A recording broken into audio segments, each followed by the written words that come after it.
之前聊的遏制教点有些劲爆，这回换个口味，说个温馨的故事吧。这个故事中的男主看到自己老妈淹死在浴缸里，然后他拿出家里所有的钱想跑去美国追星，这一切到底是怎么回事？好故事阿正陪你看，这回想和大伙聊一个小短片，想接吻的男孩。我们男主名为雷欧，是个普通的中学生。他印象最深的话就是妈妈曾对他说过，你要谈很多恋爱哦，这样的话你一定能将所有痛苦的事都给忘掉。然后雷欧就在他15岁那年的夏天坠入了爱河。他爱上的是电视里的女明星安吉丽娜·朱莉。自从看到她第一眼，雷欧就无法将视线从她脸上移开。他想和那个女星接吻，他并不是空想，而是为此付出了实际的行动。从第二天开始，他就在为安吉丽娜·朱莉存钱，目标是存到100万日元。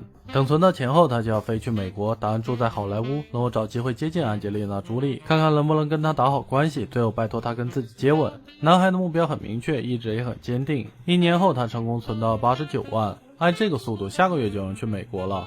有个经常跟他聊天的女孩也知道这事儿，女孩吐槽雷欧存钱的速度也太快了吧。雷欧自豪地回答，他这1年里一直在拼命打工了，老妈就跟他说过，男人得趁着年轻的时候谈恋爱，所以他必须要早点去美国啊。看雷欧这个样子，女孩很是担心。她听说关于雷欧的很多传闻，那些传闻都不怎么好，而且自从初中毕业后就完全联系不上了。她希望雷欧能更脚踏实地一点。雷欧没想那么多，他甚至还反问这女孩是谁来着，他印象中好像没和这女孩见过呢。女孩有点抓狂，她就雨田妮可了。明明初中的时候两人还经常说话的，怎么没过多久雷欧就变成这副模样了？这样子啊。雷欧并不在意，最近在他眼里只有2种人，一种是安吉丽娜·朱莉，另一种是其他人。对于安吉丽娜·朱莉之外的一切他都不怎么关心，妮可却很关心雷欧。在坐公交回去时，他问雷欧有没有搬家，想去雷欧家看看，可雷欧却很严肃地让妮可别来，但具体为什么别来，雷欧却借口自己晕车想吐给糊弄了过去，这让妮可很想吐槽，既然晕车就别坐车啊。雷欧是有自己的坚持，他知道美国是个车轮上的国家，他想提前适应，为在美国生活而做准备。和安吉丽娜·朱莉接吻，他是认真的。他这1年来每天都打3份工，每晚至少要忙到凌晨2点，等早上8点又再次出门，1年连轴转下来才攒到这些钱。另一方面，他也努力习惯美国文化，比如强逼着自己咽下原本不喜欢的汉堡。就连妮可约他出来见面，他也是约在麦当劳。妮可吐槽雷欧会不会太勉强了，而且他看雷欧几乎一整天都在打工，难道雷欧就没有什么其他想做的事吗？比如休息或兴趣之类的。雷欧对其余的事是完全不感冒，他现在最大的兴趣就是继续挑战打工的极限，打算在下周试试1天打5份工。他必须要为将来在美国的生活赚生活费啊。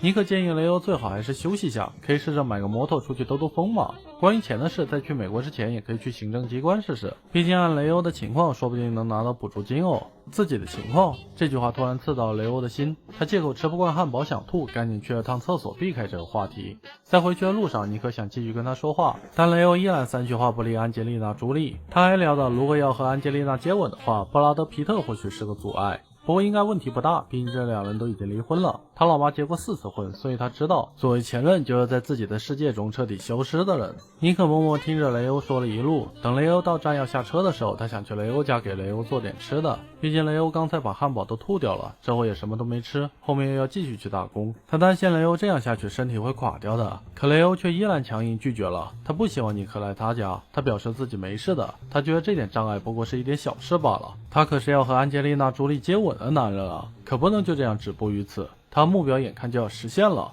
事实也确实如此。没过多久，他就赚到自己的目标金额。妮可也知道这事儿，他向雷欧表示恭喜，雷欧却说没时间开心了，他明天一早就会去机场，他今天要赶紧回家收拾行李去。兴奋的他全然没注意到妮可有些失落的神情，现在他只沉浸在去美国的幻想里，他觉得这就像做梦一样，明天自己就能身处安吉丽娜·朱莉所在的美国了。他有很多想法，想直接去好莱坞，然后四处调查一番，找到安吉丽娜常去的店，然后去那里打工。要是能偶遇的话，看看能不能问到对方的联系方式。想得正开心呢，门外突然响起了门铃声，他开门一看，发现是妮可。妮可拎着许多零食说，辛苦了，我们来开派对吧，我带零食过来哦，今晚玩个够吧。妮可还给雷欧带了胃药，他看雷欧经常吐东西，胃肯定不好。雷欧感谢妮可的好意，但还是把妮可拦在外面。他解释说自己在收拾行李，房间很乱，要不2人待会一块去 KTV 吧。雷欧说什么也不让妮可进来，就在外面和妮可闲聊。妮可也没坚持，他是想问问雷欧真的喜欢安吉丽娜·朱莉吗？雷欧经常把和安吉丽娜·朱莉接吻挂在嘴上，可仅仅是想接吻好像有些假呢，难道不想和对方交往或结婚之类的？雷欧却不假思索地说，他喜欢我，毕竟他为了安吉丽娜存了100万嘛。尼克叹息，雷欧给他的感觉可不是这样啊，他总感觉雷欧只是把安吉丽娜·朱莉当成借口在逃避真正该做的事。雷欧脸色变了，但他还是强撑着说自己没有逃避该做的事。他每天都有去打工，一次都没有缺勤过，而且还学会了骑摩托，钱都老实付清了，房租也按时交好了。尼克有点生气，他说才不是那些了，他希望雷欧至少可以多刷刷视频之类的吧，上课的时候可以打打瞌睡，社团活动的时候可以摸摸鱼，放学的时候可以跟朋友聊聊天，一起去看看电影，回去的时候一块去商场买买东西，顺便说说晚上的电视剧，这才是普通中学生的生活，这才是雷欧本来应该做的事啊。可雷欧从去年开始就一直在打工，脸上没了笑容，对下周的事没了期待，对好吃的东西没了想法，这实在是很奇怪啊。而且更奇怪的是，雷欧自己居然一点都不觉得奇怪。雷欧需要的才不是什么安吉丽娜·朱莉，而是常识和归处吧。雷欧也根本不需要去什么美国，需要的是好好休息啊。雷欧要好好面对眼前的一切，不管是以前的事还是雷欧妈妈的事。提到妈妈这个字眼，雷欧有点受不了了，这2个字让他感到痛苦，他闭上眼睛不想再听下去。可就这么一晃神的功夫，尼克已经打开房门走了进去，他赶紧冲过去想拦住尼克，然而他的动作终究是晚了一步。尼克打开房间里的灯，房间中的一切都映照在2人眼前，那是一个无比杂乱的房间，里面堆满了各种垃圾，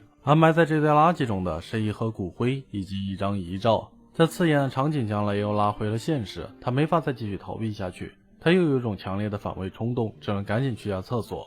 那些痛苦的记忆伴随着胃液一起翻涌了出来。是啊，这就是他的家。自他记事以来，这家里就充斥着尖叫与争吵。他老妈是夜店里的陪酒女，换男人比换衣服还勤快。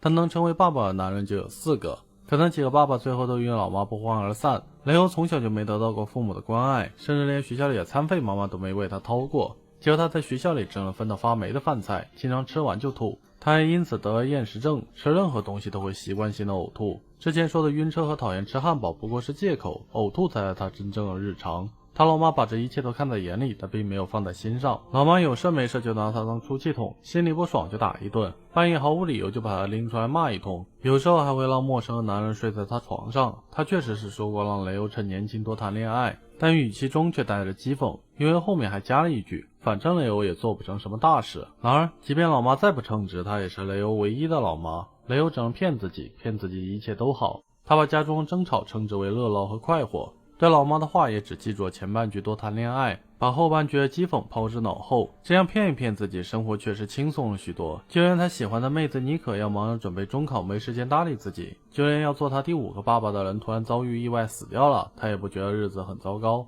然而就在他骗自己人生还有希望的时候，生活却给了他一记沉重的打击。某天他放学回家，却发现老妈在泡澡时喝醉，不小心溺死在浴缸里。他生活从这里真正陷入了绝望。之后的日子他每天都在自责，要自己能早点回去的话，要自己跟他说不准在浴缸里喝酒的话，这一切就不会发生了。这都是自己的错，是自己没有及时发现的错。周围的人听说这事后，有的纷纷谴责他为弑母凶手。他只要一想起这件事就会觉得恶心。他抱着妈妈的遗照，看着妈妈的骨灰盒，万念俱灰。家人都不在了，他还有什么活下去的理由吗？都这样了，自己的人生再也不会发生什么好事了吧？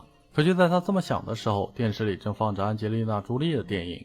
他无法把视线从那美丽的双眸移开，于是在他15岁的这年夏天，他坠入了爱河。他想和安吉丽娜·朱莉接吻，只要这样想，他就可以不用再思考那些痛苦的事。在那之后，他轻松多了，每天只要想着如何攒钱去美国就好。哪怕周围人全都议论纷纷，说是他杀了老妈又如何？其余的一切都和自己没关系。他把眼中的所有人都分成2类，一类是安吉丽娜·朱莉，另一类是其他人。有了这个目标，他感觉自己能活下去了，所以他要去美国。求求你不要去啊！尼克很悲伤。他想问雷欧去了美国就能幸福吗？雷欧也不知道，但要是不去的话，他就活不下去了。看尼克还想阻止，他想问尼克为何要这么做。就算没有他，尼克也能好好生活吧？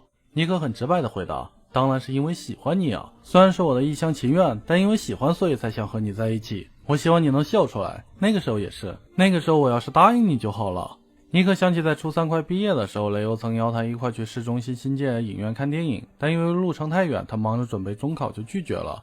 那时候他以为下次还有机会的，完全没发现雷欧的不对劲。当时雷欧的中指上有一块茧，后来他才知道那是催吐茧。厌食症患者会长期把手指伸进喉咙催吐，所以指根部位会出现牙齿磨出的茧。在那个时候，雷欧就已经痛苦的快要死了。尼克在明白这点后很是后悔，所以这次他想和雷欧在一起。尼克认真的对雷欧说，要是你有感到不舒服的话就跟我说，我会认真听的。要是你失眠的话就打电话给我，要是发生了不好的事我们就一起去 KTV， 要是我拿的优惠券之类的会分你一份的，所以你不要去什么美国了。尼克哭着抱住了雷欧，在你察觉到自己不再是孤单一人之前，我都会陪在你身边的。要是你觉得都是自己的错的话，我会不停的说服你，那都不是你的错。而且要是我的话，不管和你接吻几次都可以了。第二天，前往美国的飞机开走了。尼克看着窗外的飞机，心里涌起一股淡淡的忧伤。在学校时还装作若无其事的样子和同学朋友们聊天，可在回家一个人等公交的时候，他就再也绷不住了。他现在真的很想哭。然后他就看到雷欧推着摩托出现在他身边。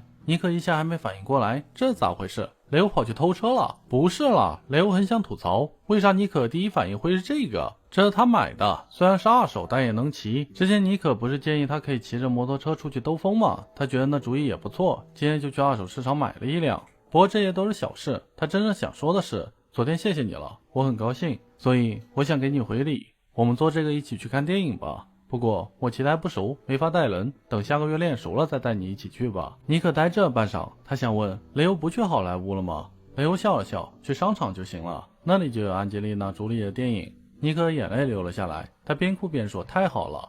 雷欧接下来还想去买点东西，在买完二手摩托车后，他的存款还剩下65万，他想给老妈买个墓碑。雷欧打算正视老妈死，这是他现在唯一能为老妈做的事了。尼克抱住他说，自己也会陪雷欧一起去选的，选这个必须要靠女孩子的品味吧。雷欧想要什么样的呢？雷欧想了想，买个超漂亮的吧。说着他回应了尼克的拥抱，他想和尼克去好好挑挑。看电影的话，下周3记得有安吉丽娜·朱莉的新电影上映，到时候两人就一起去吧。尼克答应了，两人生活从这里翻开新的篇章，这是忧伤中又带有温馨的故事。男主那么想和安吉丽娜·朱莉接吻，不过是为了逃避痛苦。我们都知道逃避不好，可有时候就像那句老话说的，逃避可耻但有用。雷欧很早就习惯用逃避的方式来面对生活中的痛苦，他妈妈各种折磨他，他还自我催眠说这样的生活很热闹很快活。只是在他妈妈死后，原本自我催眠无法再化解那巨大的悲伤，他才急切地换了一个更有效的方式，换成和女性接吻这种匪夷所思的方式。说白了，这也就和我们很多人整天刷短视频、沉迷打游戏、酗酒上瘾的情况差不多。我们用了廉价的快乐来抚平生活中的许多不如意，可这样的方式也会让生活陷入恶性循环。廉价的快乐越多，我们就越不愿意回到现实，而离现实越远，我们就越会暗自责怪自己。这种自我否定又让我们更想逃避现实。也幸亏雷欧有不离不弃的妹子强硬地闯入了他的房间，这才打断了那个可怕的循环。在生活陷入这种绝望境地后，还能有人来拉自己一把，那真的是无比的幸运啊。好了，这则故事就先说到这里吧。关注阿正，陪你看更多好故事。